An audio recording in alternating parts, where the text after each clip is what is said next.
दोस्तों, वीडियो शुरू होने से पहले इस चैनल को सब्सक्राइब कर दो जिससे आने वाली वीडियो आप देख सकें।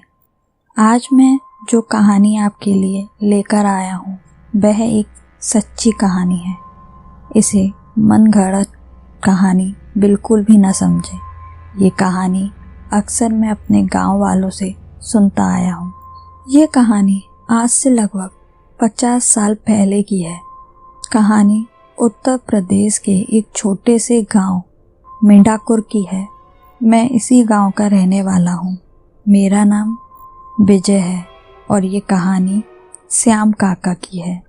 उस समय श्याम काका की उम्र लगभग 27-28 साल रही होगी। श्याम काका की शादी होने जा रही थी, वो भी बहुत मुश्किल से। तो सारे रिश्तेदार आए थे। रस्मों का माहौल था। हमारे यहाँ शादी से पहले शरीर पर हल्दी लगाया जाता है। श्याम काका की हल्दी लग रही थी। अब हल्दी लगाने के बाद कहीं बाहर नहीं जाते। हल्दी के दूसरे दिन श्याम काका को जब सोच लगी तो वह अपने एक दोस्त के साथ खेतों की ओर चले गए। उस समय शौच आदि के लिए लोग गांव से बाहर ही जाते थे। उनके शरीर पर हल्दी लगी हुई थी। वो अपने दोस्त को भी साथ ले गए थे। गांव से थोड़ी ही दूर खेतों में एक मंदिर था तथा मंदिर के पास एक कुआं था। उन्होंने कुएं से पानी लिया और खेतों में फ्रेश होने के लिए चले गए। खेतों में थोड़ी ही दूर पर एक कटीली झाड़ियाँ वाला पेड़ था। कई लोगों ने सुना था कि उस पेड़ पर भूत रहते हैं। कई बार तो लोगों ने उस पेड़ के आसपास कुछ डरावनी आवाज़ें सुनी थी, लेकिन अब तक कोई भयानक हादसा किसी के साथ नहीं हुआ था। उस पेड़ के बारे में लोगों में इतना ज़्यादा भय नहीं था। सब लोग हंसी मजाक में इस बात को उड़ा दिया करते थे। श्याम यार, तू यहाँ से जा तो रहा है, लेकिन कहीं कोई भूत पीछे ना पड़ जाए। उनके दोस्त की बात पर श्याम काका ने कहा, अबे यार, तू क्यों फिक्र करता है? कुछ नहीं होगा, चल, यहाँ रोज का आना जाना है। श्याम काका और उनका दोस्त फ्रेश होने के लिए उस पेड़ से लगभग 50 कदमों की दूरी पर बैठे हुए थे। जब वो लोग फ्रेश होने जाने लगे तब उन्होंने अपने पीछे कदमों की आवाज़ सुनी।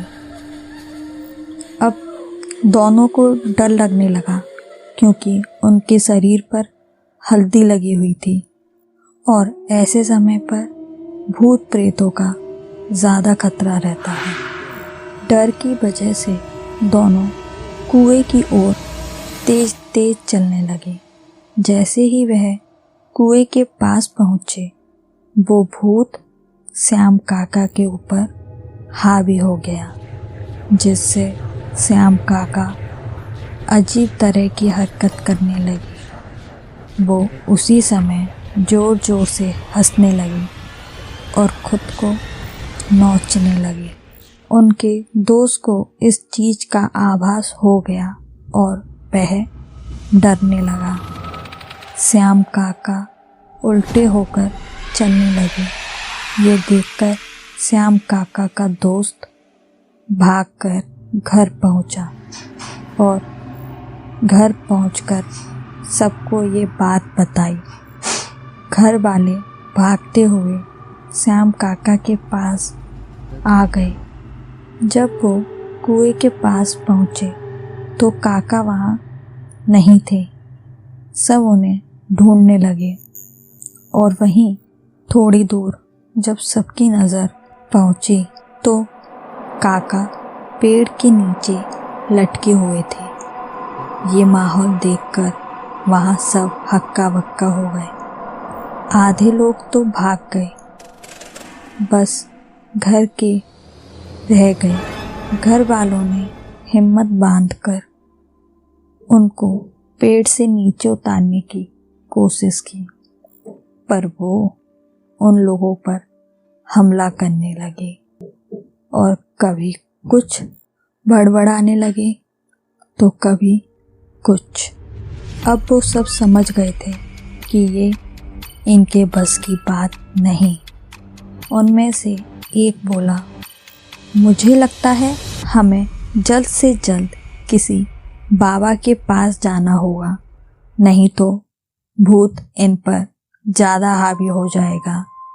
उनमें से 3-4 लोग बाबा के पास उनको बुलाने गए। पहले तो उनको सब बताया, फिर इसका इलाज पूछा। बाबा उस पेड़ के पास पहुँचे और उन्होंने अपने तंत्र मंत्र से काका को नीचे उतारा। जब काका नीचे उतर गए तो वो बेहोश हो गए। अब वो होश में आकर किसी पर हमला ना करें, इसलिए उन्हें कुर्सी से बांध दिया। जब उनकी आँख खुली तो उनके सामने बाबा खड़े थे और बाकी सारे गांव वाले और रिश्तेदार। अब वो भूत बड़बड़ाने लगा कि इसने मेरा अपमान किया है, मैं इसे नहीं छोड़ूंगा, मैं इससे बदला लेकर रहूंगा। बाबा ने अपनी तंत्र विद्या से पहले तो उस भूत को काका से भगाया, फिर काका के गले में एक तावीज़ बांध दिया। रात भर मंत्र जाप करने के बाद उनमें से भूत निकल गया और वो दोबारा बेहोश हो गए। सब लोग उन्हें घर ले गए। सब सोच रहे थे कि अब सब ठीक हो गया है। श्याम काका को सुलाने के बाद सब लोग वहाँ से चले गए। अगली सुबह जब वो सब श्याम काका के कमरे में आए तो श्याम काका गले में फंदा बांध के पंखे से लटके हुए थे। उनकी मौत हो गई थी।